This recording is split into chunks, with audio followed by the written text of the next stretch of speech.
உழைப்பும் இருந்துட்டாலே போதும்.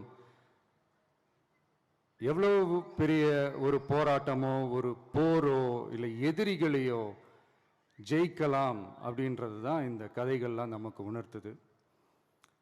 இந்த விழாவில் நான் ஒரு உறுதியை ஒன்று கொடுக்குறேன்.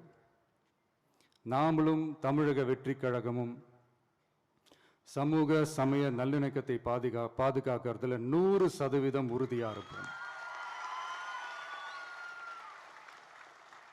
அதில் எந்த விதமான ஒரு காம்ப்ரமைஸும் இருக்கவே இருக்காது. அதனால தான் நம்மளுடைய கொள்கைகளுக்கு மதச்சார்பற்ற சமூக நீதி கொள்கைகள்னு பேர் வச்சதே இந்த உறுதினால தான். கண்டிப்பா ஒரு ஒளி ஒன்று பிறக்கும். அந்த ஒளி நம்மளை வழி நடத்தும்.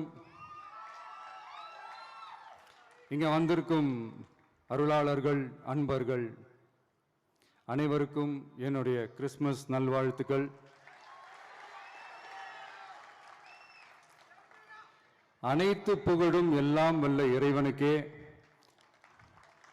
Praise the Lord.